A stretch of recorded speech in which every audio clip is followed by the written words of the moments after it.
Hi guys, me again, Mrs. Palumbo. Just to recap here with your lab activity regarding Kepler's first law, what I wanted to point out to you was what happens to your eccentricity as the distance between the foci points increases.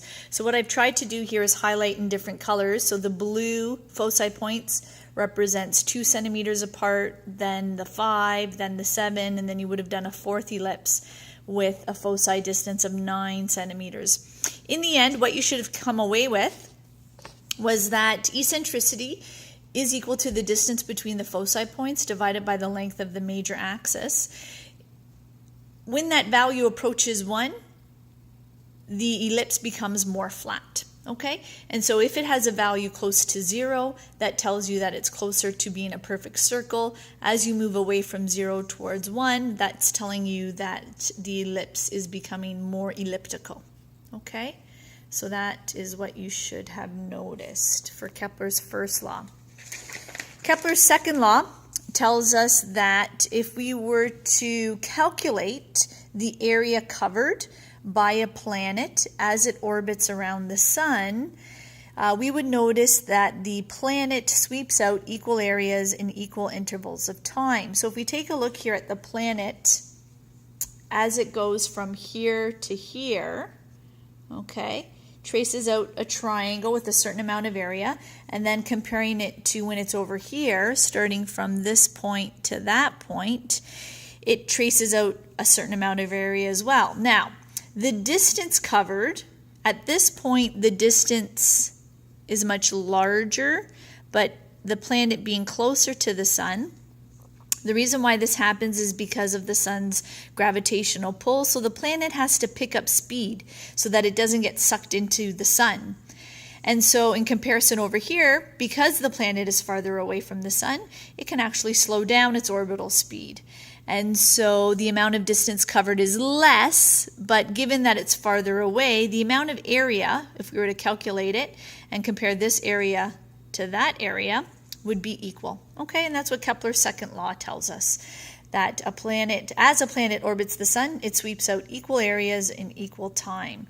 Now, a couple terms here. When the planet is closest to the sun at this point here, we call that perihelion.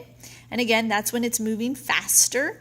When the planet is further from the sun, it's moving slower, and we call that aphelion. Okay? Kepler's third law. Here I've got a calculation worked out here. Now, some textbooks use p squared equal to a cubed. Others use t squared equals r cubed. What the letter is doesn't really matter. It's what it's meant to represent, okay? So the period of the planet, so the orbital period is defined by the time it takes for the planet to complete one orbit around the sun.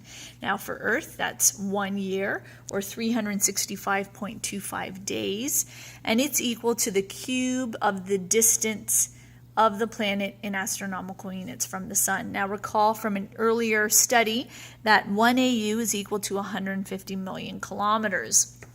You should have gotten this worksheet, okay?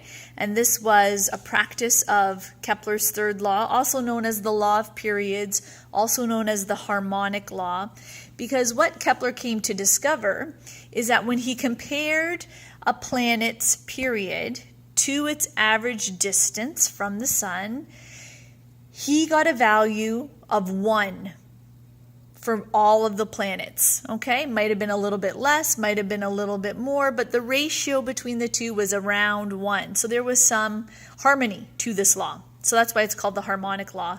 There was some periodicity to the law, so that's why it's also called the law of periods. Okay, so you should have gotten this worksheet. So I just wanted to show you using a sample calculation for Venus here.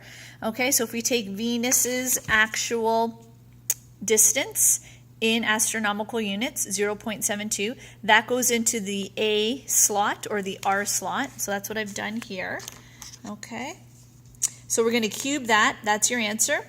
And then we need to find just T. So you're going to find the square root of it since T or P is squared. Okay, so that works out to 0.6109 years.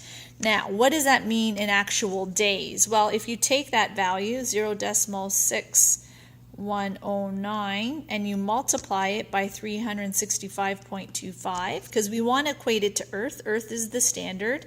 We get a number of 223 days. So 0.6109 years works out to about 223 days for Venus. That's how long it takes Venus to complete one orbit around the sun.